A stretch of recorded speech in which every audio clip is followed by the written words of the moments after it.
We're gonna talk about good teaching first before we talk about bad teaching, right?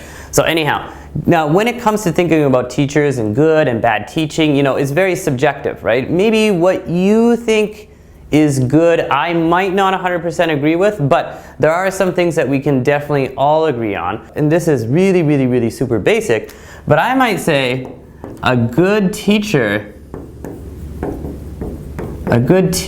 is punctual. Now, I'm pretty sure everybody already knows this, but if you are a punctual person, you know, you're the kind of guy or kind of woman that always comes on time, right? So a good teacher is punctual. Is this super important? Yeah, not really, but it's kind of a good thing. Anyhow, the second one I want to talk about, and I'm a little bit lazy, so I'm not going to write the full sentence. I'm just going to go like that. I would also say that maybe a good teacher respects his or her students, right? Or shows his or her students respect. Of course, we should respect our students. So we're going to say respects his or her, and I'm just going to write SS for students because I'm a little bit lazy. I don't want to write the full thing. Anyhow, guys, let's think of another one here. Let's say maybe a good teacher treats all of his students in the same way, right? Or the good teacher maybe doesn't favor some students over other students. Now, I'm sure if you guys think back in the past, maybe you remember your times in high school or junior high or even elementary school, you might have had a teacher that might have favored the girls over the boys, or the boys over the girls, or the smart students over the not so smart students, right? But yeah, that's not very good. I think we can all agree that that's a bad idea. So I would say a good teacher does not favor some students over others. It's just not a good idea and it's not very nice.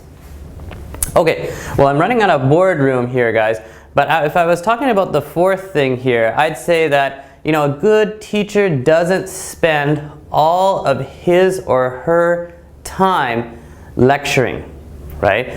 Now, everybody here knows what a lecture is. That's, you know, when we're kind of giving a speech, a presentation. And of course, as a teacher, giving a presentation, giving a speech, that's really important. That's a big part of your job. But sometimes you got to do activities. You got to be active, right? And if you're always lecturing, then it's just going to get boring. So I would say another good thing here is a good teacher does not spend the whole class lecturing. Otherwise, it's going to get bored. Students are going to go to sleep, or students are maybe going to play video games in your class, and that's terrible, right? Anyhow, one more thing I think I could mention here is that a good teacher drinks, actually this is a funny one. So actually I'm just going to write this one down. Maybe let's say a good teacher drinks excessively the night before class. So what does that mean? Drink excessively. Excessively means too much, more than enough, right? So what do you think? A good teacher drinks excessively the night before class? No, of course not. That's a terrible idea, right? You can't be an alcoholic teacher. Well, maybe you can, but I'm just kidding. Anyhow, guys, so these are just 5 ideas of what a good teacher does. I want you to really spend the time and think about this and write down 5 things that you think good teachers do. So just think about all those great teachers you had in the past. I'm sure you had at least a couple of great teachers, right? And think about them, and I'm sure I would agree with them too. And after that, we're gonna talk about bad teachers, which actually is more exciting, right? So let's move on.